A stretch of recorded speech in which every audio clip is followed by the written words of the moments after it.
Good morning, everybody. It's me, Anthium. It's 5:36 o'clock in the morning. Got up early for work. Just woke up, and I started a video yesterday and ran out of time. So I'm gonna reset and do that video now. So welcome to Two Tales. I'm Anthium, your host, and this is Food for Thought. Now, this is going to be a bit of a special episode, as in that it's longer than my normal ones, because it's a big topic. So quick backstory. About a week to 2 weeks ago, CM Retro did a video about the broken community in the YouTube gaming community. And around that same time, I wound up having a conversation with SNEStastic and a couple other people on Twitter about bullying and the hyper negativity, and how it would generally be better if people could have a conversation and express clearly what their problems were and discuss the evidence that was available and come to a better conclusion, and it would be far better than the constant attacks and whatnot. And I made a very definitive statement. I said, and this was directly to SNEStastic. I said, I think that would definitely be the better option. Intellectually honest and good faith discussions are really the best thing. But in this particular case, I think there are some good reasons on why that's not going to happen, why people are doing what they're doing, and that people on the other side of that spectrum will not reach out, and that maybe I would do a video, which of course that received some positive responses. So I'm finally getting to that. My apologies to SNEStastic for the delay. And this was ultimately catalyst because just a couple days ago, Smash JT put up a tweet from a guy who basically was accusing him of bullying someone who was caught scamming gamers in regards to the Fall Guys mobile game or whatever. So a couple things. I know how this video will sound. I'm expecting some type of potential blowback for it. So a few things. First, this is not directed at any specific individual or any specific channel. This is my general thoughts on the topic, where I get my thoughts from, and how I relate them to behavior at large. So of course, this also heavily focuses on my experiences here in America as an American, and what I've seen in the American gaming community. And a special shout out to a good friend of mine online. So I was supposed to be doing a collaboration with him. It was his topic, and a bunch of stuff ultimately happened, and it was postponed indefinitely. And this topic is very close to his, so I went and said, hey, is it okay if I do this? And he gave me the green light to go ahead. So I thank him for his consideration and his support on the topic. And I'm not naming his name because this is going to be getting close to the home, because I look at it from different things I've learned from sociology and some psychology. Now, last bit of a disclaimer here. I'm not a doctor, okay? Do I have college under my belt? Yes. Do I have a doctorate degree? No, I do not. This is my opinion, only my opinion, and should not be used to make any sort of conclusions about anybody else. This is just kind of how the lens I see a lot of the community through. But I just happen to be a guy who never stopped trying to learn and educate and correct myself and be better than what I was. And it's led me to the conclusions and direction that I'm at right now. All right, so my thought process on bullying and the toxic atmosphere in gaming, right? And of course, I'm not really a fan of buzzwords. I don't like the word toxic, but until I actually had my YouTube channel and was spending more time online, the behavior does exist. I still feel that it's overprescribed, but yeah, I'm not a big fan of generalizing things too much, right? I'm a proponent that words have meaning, and we should respect that and not play with words. So for me to explain where my thought comes from, let's go back to human behavior, and this comes from sociology, right? So when studying human behavior, of course, humans do get studied in their environment, and it should be noted that everyone is very different. Every diagnosis, every observation differs from person to person and situation to situation, depending on a myriad of factors. So again, this is no blanket statement, but they also study animal behavior and relate to the behaviors, right? So in this particular case, I'm going to talk about rats. They study rats quite a bit because it turns out rats are very social animals. And anyway, so the point here is that, real quick, I'll try and keep this shorter for you guys. So to test their social structures, right, they would put a younger rat with a bigger rat. And they would ultimately, the younger rat would basically kind of like, walk up and go, hey, let's play, and bother the bigger rat. And the bigger rat would engage him in a wrestling match. Apparently they like to wrestle. Rats are apparently very social. And the bigger rat, of course, would win. And the original thought was that this was just a show of dominance. Well, what they learned, if they continued to pair the same rats over and over again, the little one would keep coming back and ask to wrestle again and again. And the important part is this, is that if the larger rat stopped accepting the offer to wrestle, the little one not only eventually stopped asking, he kind of became socially distant. And the second thing they noticed is this, that in like 100 cases, if 30% of the time, a third of the time, the big rat did not let the little rat win, the little rat ultimately stopped asking to wrestle and became socially distant, okay? So from there, let's go to the psychology of certain things. Now, this one struck me deep in my heart, and the backstory here is, so my wife was watching, she watches all sorts of stuff on Netflix and YouTube and that sort of thing, and she was watching a Dr. Phil special about parents who had unique disciplines for their children. And Dr. Phil, like the guy or not, he knows what he's talking about. He's been doing it for a very long time. He made this statement to this one particular father. What they're learning is that children who are bullies in school, because it was actually about, children being bullies in school and the parents disciplining them to correct that behavior. But children who are bullies in school, it turns out that in a vast majority of cases, they're bullied at home. Now, this broke my heart, because I'm like, what parent would bully their own kid, right? There's some other stories that go along with that. But so I did some looking up and reading on it, and it turns out that in 70 to 80% of cases of children being bullied at home, they're normally bullied by a sibling. And that is because, for some reason, they believe that there is favoritism or unfair situation at home.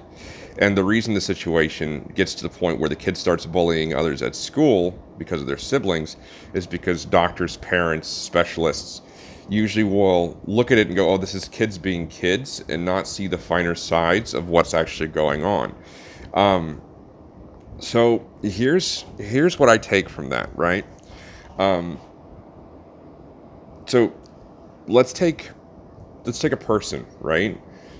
So you're a kid. You have, and there's other things too. Like a friend of mine at work, his wife is a behavioral specialist at an elementary school, and we were discussing the other day about the difficulties of pursuing our own goals and not taking the risks to do something else. And everybody, and you rationalize, well, it's because it's safe. But it turns out that certain behavioral specialists believe that it is due to overhanded discipline's good, but over heavy discipline, and it breeds an attitude in children where they're not willing to take risks.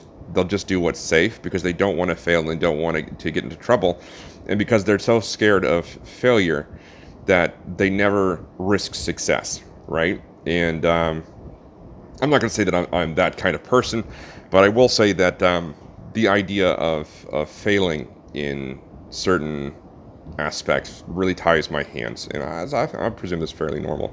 But back to the topic at hand.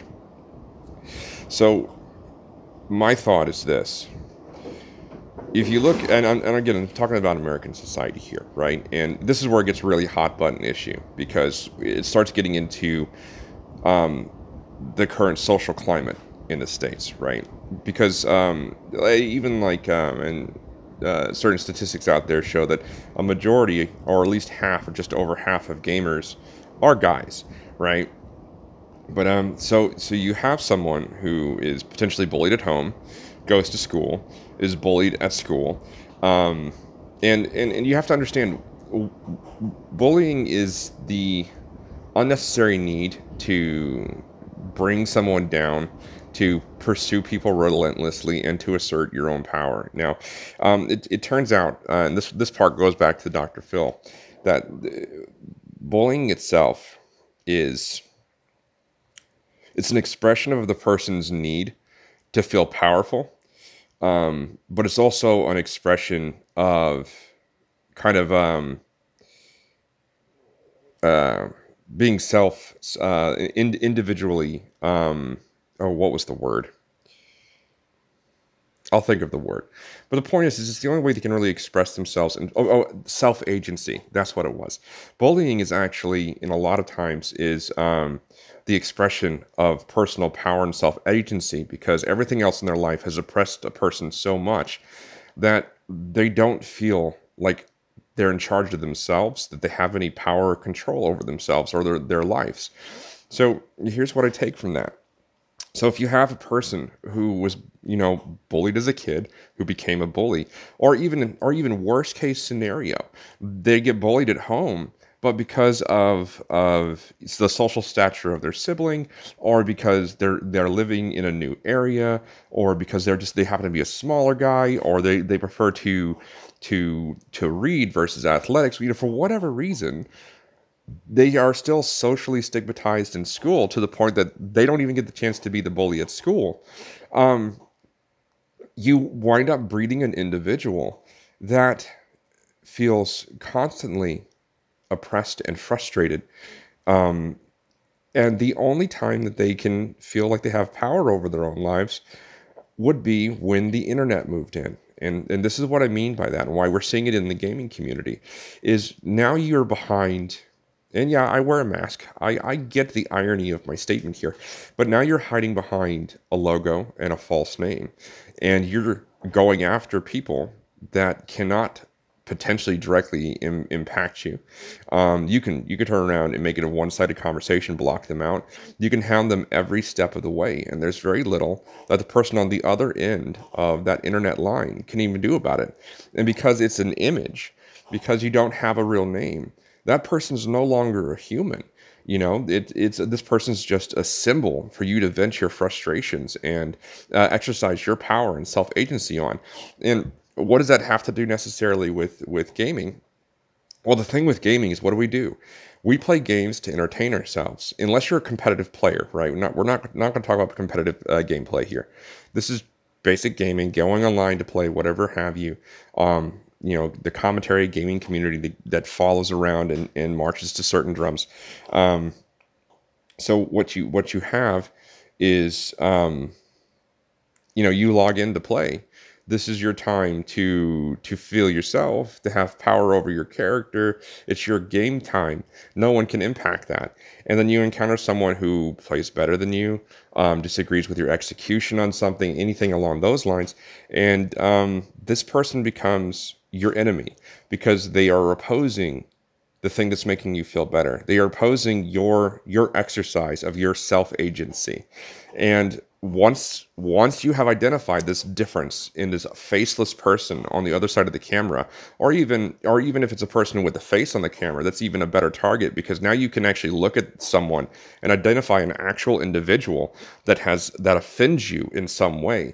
And that person then becomes the target of your animosity because, well, they interfere with that self-agency. There's something, I guess what I'm trying to say, it's just really easy to express contempt, hate, and your frustrations on someone that you can't see or identify. But in the situations where people are truly frustrated in their own personal lives in a lot of different ways, and just everything seems bleak and oppressive, that looking at someone online and seeing something in them that resonates a visceral core deep inside, because there's something about that person that reminds you of everything that has oppressed you to the point of the frustration. It's easy just to attack and attack and attack. And it makes you feel better because now you feel powerful. You feel like you're doing something constructive. You feel like this is an expression of your self-agency. And, gracious to be someone who has this attack mentality thinks that they're being a service to someone else. Because once you're in this bully mode and you have this belief that despite a vast majority of people disagreeing with you, that you're just smarter and that you're trying to help people, then you're in that realm of being intellectually dishonest just because of how far into the bully mentality that you've gone. But I am smarter. Yes, dear, you're smarter. Sorry, I have to go shortly. Hopefully I didn't wake you up. But so the point here, that's my thoughts, right? So this is why I don't see, when you're dealing with someone who could be defined as a bully online or as a hater, you're not going to have that intellectually honest conversation. They don't have a reason to have it. They look at you as either some faceless person that they have a reason to dislike, or they look at you as someone that is the enemy because you disagree, and by disagreeing with them, you trigger that assault on their personal self-agency and power. Anyway, so that's my general commentary on bullying and so forth in the gaming environment. The real big question is how do we fix it, right? So, to allow someone who has no self-restraint unbridled ability to just attack, right? Because it makes them feel better. That's unhealthy for other people. It's also unhealthy for the person who's the bully. And to also just outright ignore it, well, eventually, if they're one of those like jerkish people that are bullying people just because it's amusing to them and not because they have had a really lousy life, but just because they're jerks, that doesn't do any good either, right? And just depriving them of oxygen certainly does not. It doesn't feed. It doesn't feed that need of satisfaction to some degree, but in a sense it does, because they still feel like they're winning some sort of battle, whatever battle it is that they think they're fighting. And in the end, though, it doesn't fix the problem. So I suppose, for me, the question that I pose in this food for thought for you, whether you agree with the sociology and psychology things, which you can find that stuff online, or you think I'm way off base or whatever have you, that's all fine. But the question is what do we do to fix that problem, right? How do we fix something that makes it easy to wear people down with very little repercussion to those that are finding enjoyment in doing so? That's some serious food for thought. Now, excuse me, I have to go to work now.